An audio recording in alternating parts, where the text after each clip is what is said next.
structure d'entraînement, surtout sur 3 mois. Je pense que les plus gros défis que Raphaël va rencontrer, c'est encore une fois la constance.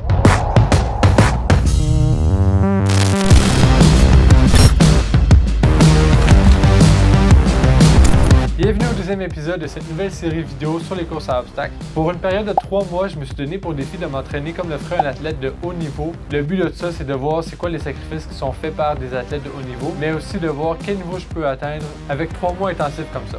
En tant que coureur à obstacles depuis maintenant 9 ans, j'ai eu la chance de côtoyer plusieurs excellents athlètes dans le milieu. Comme le sport est assez jeune, il n'y a pas de méthode ou de recette précise encore. Chaque athlète qui performe dans le sport ont chacun leur méthodologie. Il n'y a pas une personne qui fait un entraînement de la même façon. Donc cette semaine, j'ai fait appel à Samuel Hébert pour connaître ses trucs à lui, voir c'est quoi ses méthodes d'entraînement à lui et voir ce que je peux intégrer dans mon propre entraînement à moi de mon côté par la suite.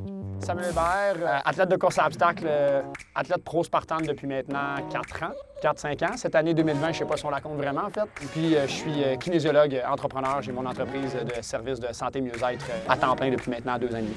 Dans les dernières années de course, j'ai souvent couru contre Samuel. Souvent, on se battait pour le podium. Je dirais que depuis 2016, par contre, les choses ont changé. Samuel a fait une progression assez fulgurante. Il a vraiment progressé énormément et rapidement dans le sport. Et je dirais que maintenant, il faut vraiment que j'aie une excellente course si je veux pouvoir être près de Samuel. Sinon, je ne le vois pas du tout de la course.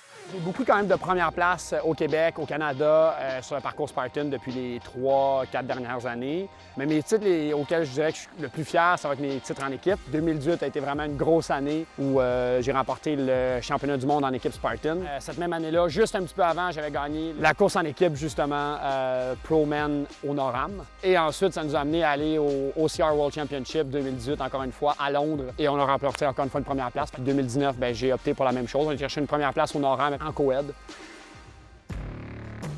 Normalement, je fais à peu près comme 3 à 4 sorties de course programmées dans ma semaine. OK. Toujours une sortie sur piste avec des intervalles plus courts, qui est un peu mon début de semaine. Une sortie intermédiaire avec des intervalles moyens dans le milieu de la semaine, qui va souvent être mélangée peut-être avec des sorties que je vais faire avec mes clients. Le vendredi, qui va tout le temps être ma fun run, où je vais mettre du court intensif, un peu comme on va s'en aller faire aujourd'hui. Comme aujourd'hui, oui. Puis le week-end, la classique long run, qui va des fois être séparée sur 2 journées.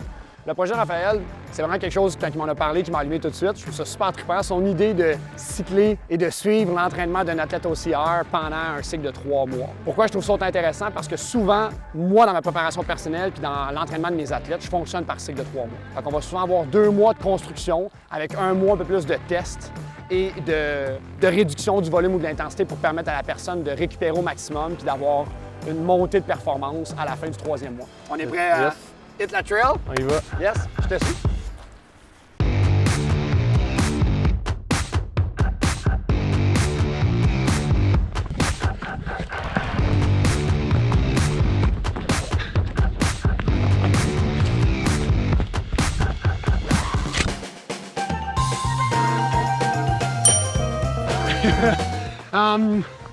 Le truc qui s'applique à quasiment toutes les montées, en fait, ce serait de raccourcir vos foulées.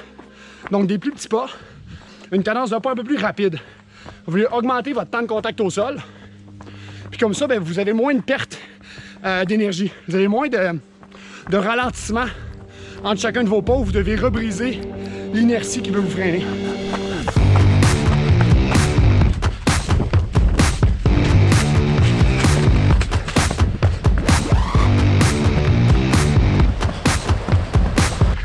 Un peu.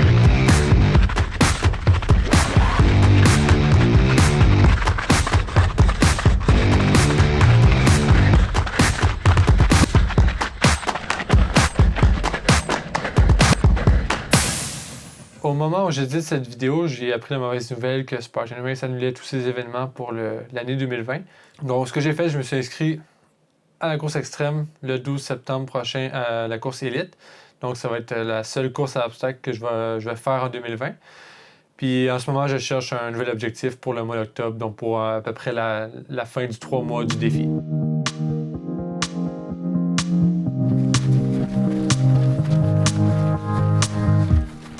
Dans les dernières années, j'ai eu l'habitude de souvent filmer les courses au lieu de les courir compétitivement. Souvent, je filmais les meneurs de la course, donc quand Samuel était là, il finissait toujours par être dans mes vidéos. Même que des fois, quand je le filmais et qu'il était premier dans la course, il commençait à me jaser ça comme si de rien n'était. Donc ça donne vraiment une idée à quel point il y a un bon cardio.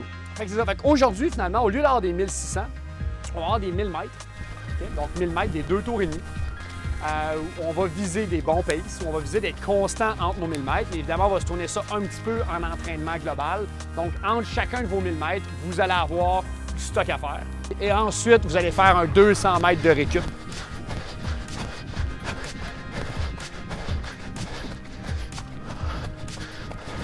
« 3,14, 3,15, 3,16, 3,17. » Les lundis soirs, j'ai une gang incroyable d'athlètes principalement de course à obstacles, mais des coureurs de piste, des coureurs sur route aussi. On s'entraîne pendant 1h15 de temps, un mélange de piste et de côte. Donc, on a une belle butte à côté qui est pas très haute, qui a un bon dénivelé quand même, où on entraîne les différentes variables de montée, les techniques de descente, mais surtout la capacité musculaire aussi qu'on peut développer, qu'on a besoin en sentier, en course de trail ou en course à obstacles, évidemment. Donc, on va toucher un peu à tout, selon moi, ce que le coureur optimal devrait posséder dans son coffre à outils d'éléments de technique de course, autant de capacité musculaire, cardiovasculaire dans ces différentes filières. On reste bas. Excellent. Dans cette partie-là du mouvement, c'est pas la vitesse qui prévaut, OK? C'est vraiment l'engagement au niveau des quadriceps, au niveau des fesses, le contrôle au niveau de vos chevilles au sol. Et ici, boum! Changement de vitesse, changement de direction. J'adore le fait que les trainings à Samuel sont assez personnalisés, malgré que c'est un entraînement de groupe.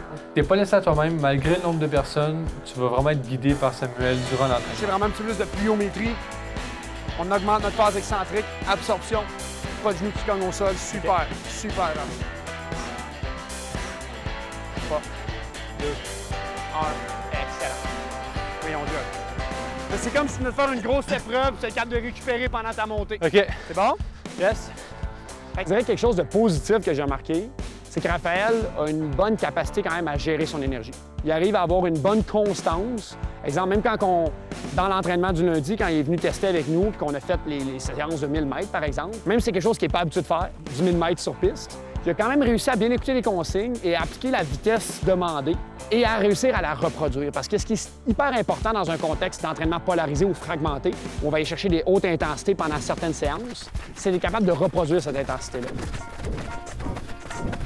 Ça fait 2 semaines que l'entraînement a commencé. Ce que j'ai appris jusqu'à maintenant, c'est vraiment d'être organisé et constant dans ce que je fais. La question de ne pas perdre la motivation à l'entraînement, mais aussi d'être à l'écoute de son corps, donc de prendre les repos, la récupération. Ça fait vraiment partie intégrante de l'entraînement.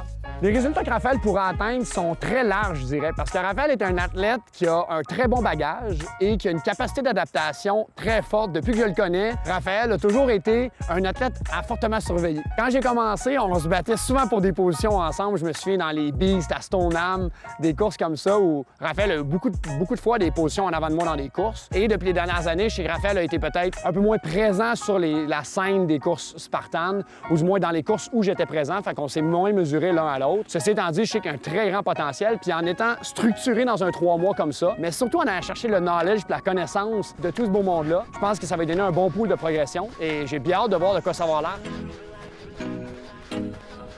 Si tu as aimé la vidéo, n'hésite pas à partager si ça peut en motiver quelques-uns à s'entraîner ou à garder la motivation à l'entraînement pendant la situation actuelle, tant mieux. Je vous invite à écrire en commentaire à quel défi je pourrais prendre part au mois d'octobre, question de pallier aux courses Spartan qui ont été annulées au mois d'octobre. Si vous êtes de la région de Montréal, vous cherchez un groupe d'entraînement avec lequel vous entraînez pour la course à pied ou la course en montagne, n'hésitez pas à communiquer avec Samuel Hébert. Personnellement, j'ai vraiment adoré mon expérience là-bas.